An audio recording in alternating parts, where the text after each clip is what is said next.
madaxweynihii hore ee Soomaaliya ahna gudoomiyaha madasha xisbiyada qaranka Sheekh Shariif Sheekh Axmed ayaa si adag uga hadlay xanibaadii shalay lagu saaray garoomada Muqdisho iyo Beledweyne xilli ay gargaar u sideen dadkii ay fatahaaduhu saameeyeen. Sheekh Shariif ayaa shir jaraa'id oo uu ku qabtay hoygiisa Muqdisho kadib markii uu ka soo laabtay Beledweyne waxa uu sheegay in xaalad adag ay soo martay Muqdisho. Waxa uu Shariif ku sheegay in dawladda haatan talada dalka haysa aysan waxba uga duwaneyn kuwii la dagaalay haddii ay sii wada dulmiga iyo xadgudubka ay wado. Magaaladan Mooryaana haysan jirtay Soomahan waa la dagaalamay, waa la raacdeeyay, mise waa beentay Ethiopiana soo galay, maxaa lagu sameeyay, waa la eriyay, shabaab qabsaday, ma ka xoog badan yihiin dadkan ayuu yiri Shariif Sheekh Axmed. Magaaladan Mooryaana haysan jirtay Soomahan waa la dagaalamay, waa la baxshay, mise waa beentay Ethiopiana soo galay, maxaa lagu sameeyay, waa la bixiyay, shabaab qabsaday, ma ka xoog badan yihiin dadkan. waxa uu hadalkiisa si daba dhigay wallahi thumma wallahi haddii aysan joojinin waan bixinaynaa ayuu yiri, iyadoo mar kaliya goobta ay isqabsatay sacab iyo mashxarad ay muujinayeen dadka uu la hadlayay. wallahi thumma haddaysan joojinin waan bixinaynaa. Si kastaba Shariifka iyo Xasan Sheekh Maxamuud oo ka wada tirsan madasha xisbiyada qaranka waxay magaalada Beledweyne u tageen sidii ay gargaar u gaarsiin lahaayeen dadka saameyn waxyeello ka dhalatay fatahaadii webiga. Xilli toddobaadkii hore ay iclaamiyeen in $200,000 ay ugu talagaleen inay kaga qayb qaataan gurmadka fatahaadaha.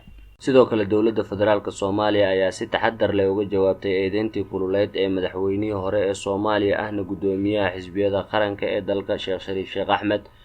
wasiirka warfaafinta dawladda Maareeye ayaa ku tilmaamay hadalkii kululaa ee ka soo baxay maanta Sheekh Shariif Sheekh Axmed kuwa la yaab iyo lama filaa ku noqday. warar ka soo yeeray madaxweynihii hore ee Soomaaliya Sheekh Shariif Sheekh Axmed waa mid la yaab iyo filan waa ku noqday ummadda Soomaaliyeed, kaasoo aan u qalmin maqaamka iyo karaamada qof hore dalkan xil astaan qaran u noqday ayuu yiri wasiir Maareeye. Soomaaliya waxay aad u la yaabtay hadalkii filawaaga ahaa ee ka soo yeeray mudane Shariif Sheekh Axmed madaxweynihii hore ee Soomaaliya. hadalkaasoo filawaag ku noqday guud ahaan ummadda Soomaaliyeed, kaasoo aan u qalmin maqaamka iyo karaamada laga filan karo qof dalkan astaan qaran u soo noqday. wasiirka warfaafinta oo war kooban oo telefishinka dawladda laga baahiyay ku sheegay in dawladdu ugu yeerayso Sheekh Shariif Sheekh Axmed inuu dhowro magaciisa iyo sharaftiisa kana taxadaro wax kasta oo dhaawacaya muuqaalka qaran ee uu xambaarsan yahay madaxweyne hore.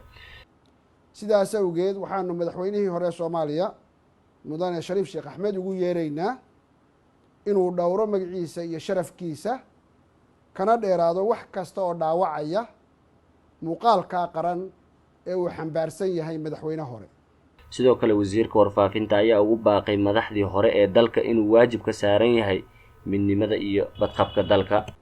dawladda Soomaaliyeed, madaxdii hore ee qaranka iyo cid kasta oo doonaysa horusocodnimada dalkan waxaa waajib ka saaran yahay inuu ilaaliyo midnimada, badqabka iyo amniga guud ee dalka Soomaaliya.